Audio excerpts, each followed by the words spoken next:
Welcome back to MKE Gadgets. Today we're going to make a jig for cutting circles with a router. Now a couple years ago I made this one out of Lexan because I had a piece of Lexan laying around. With these 3 bolts, you remove the base of your router and then this becomes the sub base. There's a pin that's a certain distance from the center of the hole, which is the center of the router, and then you rotate this on a piece of plywood or wood. Kind of fits here like this. Well, there's a couple of problems I found with this. It's not adjustable. There's no dust collection because when I add the fixture, I have to take off my dust collecting port. So I thought, well, how else can I make it? So what did I do? I went on YouTube, and there's quite a few videos out there. And this is a compilation of all the videos that I watched and how I'm gonna make it. So this fixture came with my router and has these 2 rods that fit right in here. And there's some holes here for tightening down screws. And I thought, okay, I could use that. Yesterday I modified this aluminum bar. And this is a 5/16 drill rod, W1, tool steel. The only 5/16 rod I have. So I drilled out these holes 5/16 for the rod, and that's going to fit in here. So this is 5/16, 312 thousandths.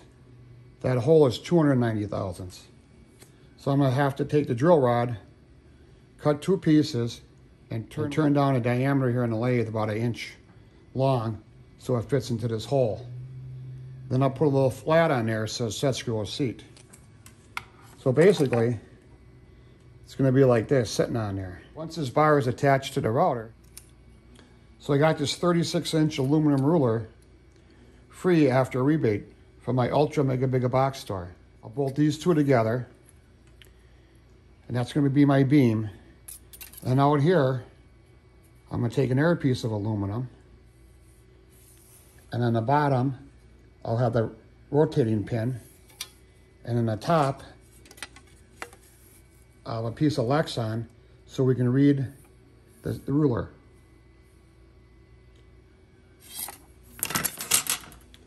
So last night, at the end of the night, I broke this tap in here, 1/4-20, and I thought I'd call it a night.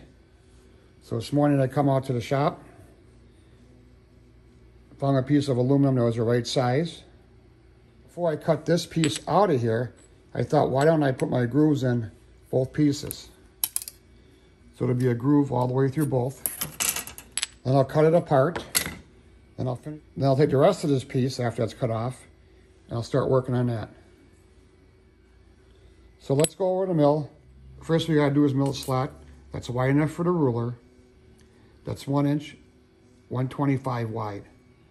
The ruler is 60 thou deep, so we're only going to go 50 thou deep. That way when I put the Lexan on there to clamp this, that should hold it, I hope.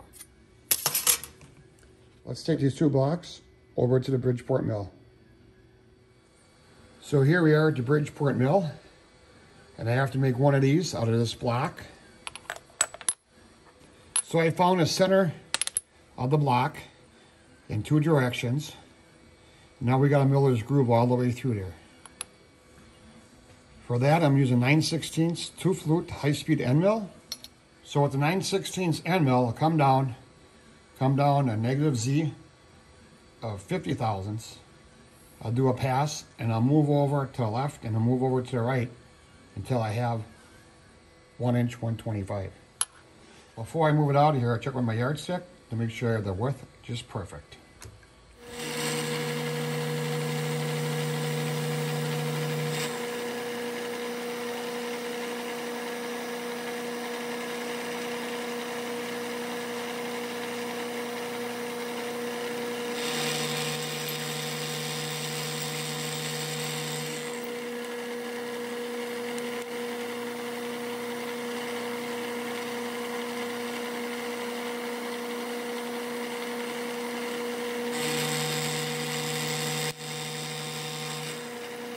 So before we take it out, let's check this And the scale fits in there perfect. And it's just a little bit proud.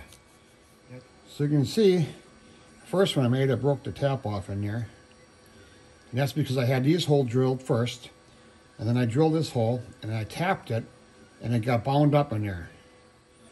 I'll drill a 1/4 hole first, tap it, and then come back and drill a 5/16 hole. And that's for those rods. First, we center drill.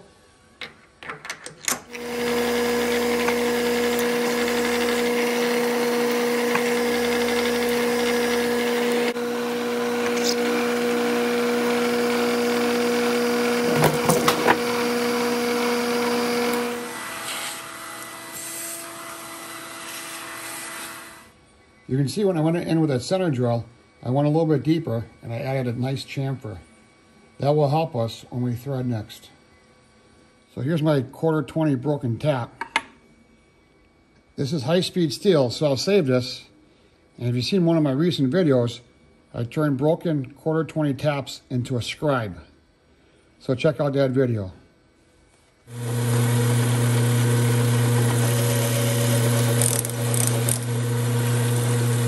Got tapped and I didn't break anything. Off camera, I'll drill the 2 side holes for the 5/16 rod. We're over here at the lathe, and you can see I drilled and tapped this 1/4. And this rod here I turned down so it fits into the router base. These are 3 inches long, and it's a 1/2 inch length, and the diameter is 290 thousandths. So let's do that. So first I'm going to face this off and then turn the diameter.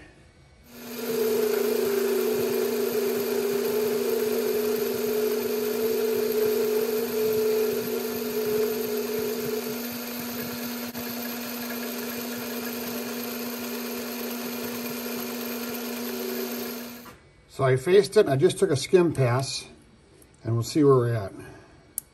I know I gotta do a couple more passes. So we're at 300 and let's call it 6 thousandths. We want 290, so I gotta take off 26 thousandths.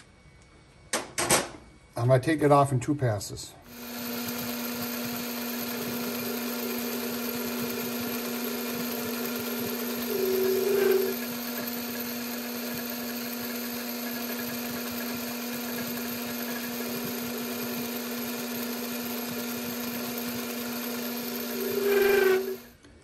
So this is some tool steel, so I took some really thin cuts.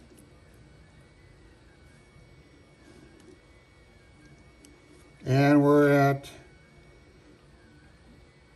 285 thousandths. Couple thousandths under what I wanted to do, but that's going to be okay. And always, when you're filing on a lathe, have a handle on your file.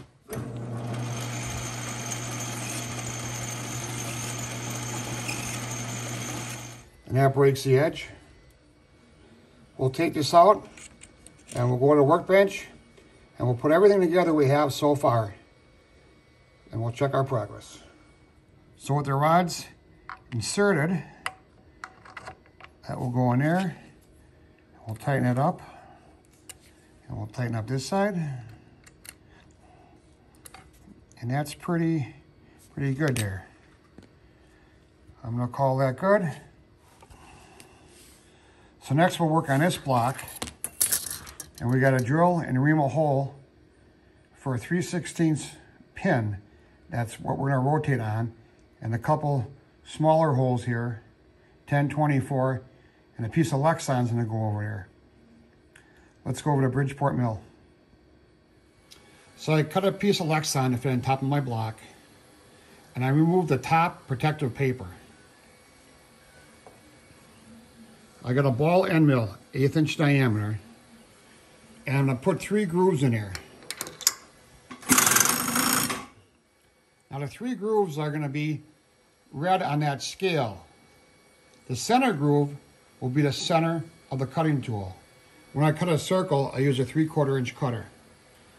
One groove will be the outside of the circle, the other groove will be the inside of the circle. I drop my Z height down a -2 thousandths of an inch. And that should be wide enough to give us a nice line.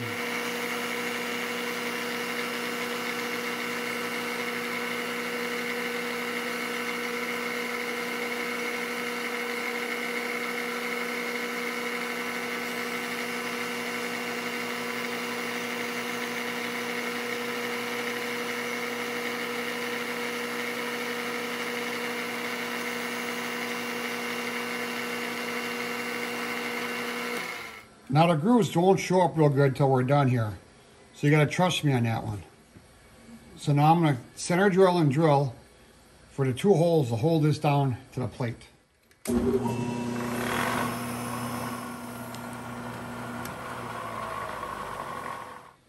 Let's take these 2 pieces over the bench and see how they fit.